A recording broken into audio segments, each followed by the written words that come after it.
Je vais dire un gros mot. Travail sur soi. Ouh, il fait peur celui-là. En tout cas, beaucoup ne l'aiment pas, d'autres l'adorent.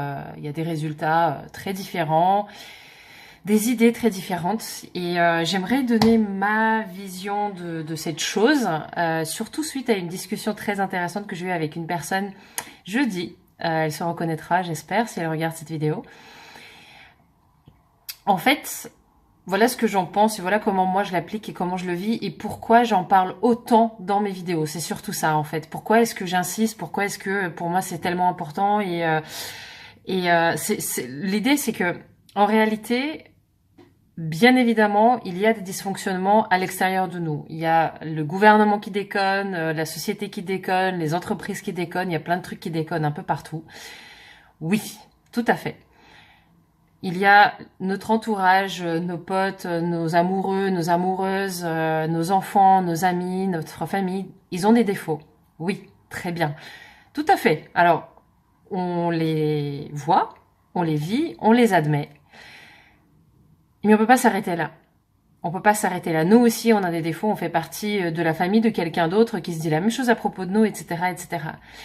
Et une fois qu'on a dit ça, ce qui se passe, c'est que je ne peux pas attendre que quelque chose change ou que quelqu'un change pour cultiver mon bien-être à moi. Si je devais changer le monde entier et tous les autres dans l'espoir d'aller mieux grâce à ça, bah jamais je n'y arriverai en fait. C'est une évidence, hein, tout le monde le dit, mais je me rends compte qu'il y a beaucoup de personnes encore qui ne font rien en réalité, qui passent leur temps à dire tout ce qui ne va pas à l'extérieur et qui ne bougent pas le petit doigt pour travailler sur elles. Et ça, pour moi, c'est une erreur. Ce n'est pas une critique parce que c'est pas que je l'ai fait parce que je travaille sur moi depuis des années, mais je l'ai souvent fait dans avec une mauvaise intention en fait. Enfin, une intention qui n'était pas juste en fait, même pour moi, elle n'était pas juste dans le sens où ce que je faisais, c'est que, comme dit un pote à moi qui se reconnaîtra peut-être, il me dit, bah, putain, et en fait, il y a un truc qui manque que tu voulais au supermarché et tu vas te dire dans ta tête, il faut que j'aille chez moi travailler sur ça. Alors que c'est juste le supermarché qui a manqué de ressources. Bref. Donc oui, je l'ai souvent fait de trop et vraiment de trop. En fait, je prenais sur moi la responsabilité de tout et de n'importe quoi et ce n'était pas juste. Juste dans le sens justice, juste dans le sens justesse, tout ce qu'on veut. Du coup, ces derniers mois, cette intention a changé. C'est pour ça que j'en parle différemment.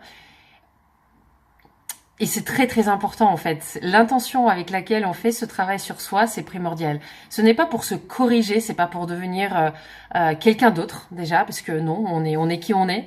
Ce n'est pas pour devenir parfait, pour mieux s'intégrer dans une société qui discrimine. Non, non, non, non, non, c'est pas du tout ça. La vraie intention, c'est de se sentir bien. Et si quelque chose à l'extérieur me gêne, et moi, je continue à me plaindre de cette chose et je continue à ne rien faire de mon côté et à rentrer chez moi tous les soirs, avoir des insomnies à cause d'un élément extérieur à moi, bah, peut-être que je peux faire quelque chose, moi, de mon côté déjà, pour améliorer mon bien-être par rapport à ça. Et que si j'arrive, grâce à ce travail, à avoir un regard un peu plus lucide sur la situation, parce que moi, je suis sortie à un niveau où je me sens un petit peu mieux, bah, j'aurai plus de force pour changer la situation à l'extérieur, ou alors si je vois vraiment que ça me convient pas et que je n'y peux rien, je trouverai plus de force pour partir. En tout cas, dans tous les cas, ça passe toujours par quelque chose qu'on change à l'intérieur de soi, dans notre environnement, dans notre regard sur les choses, etc. Et c'est super important, sans ça, on ne fera rien. Alors qui qu'on soit en fait. Je vais pas énumérer, mais je m'adresse souvent aux personnes atypiques, notamment par le biais de mon entreprise. C'est pareil, c'est pareil. Oui, bien sûr, les différences sont discriminées. C'est pas une raison pour tout remettre sur l'extérieur et ne rien faire de son côté et rester immobile en attendant que la société soit moins discriminante. On fait partie de la société, on contribue autant à la changer, autant que les autres. Donc il faut qu'on se mette un chemin, il faut qu'on fasse quelque chose de notre côté aussi pour changer les choses. Et donc c'est super important. Je ne pourrai jamais souligner assez l'importance de travailler sur soi. Encore une fois, en choisissant bien son intention, qui n'est pas de se corriger, de prendre la responsabilité sur tout et n'importe quoi et sur tous les autres, mais vraiment juste sur soi-même. Mais ce pas-là, de prendre la responsabilité de comment moi je me sens, ça change la vie.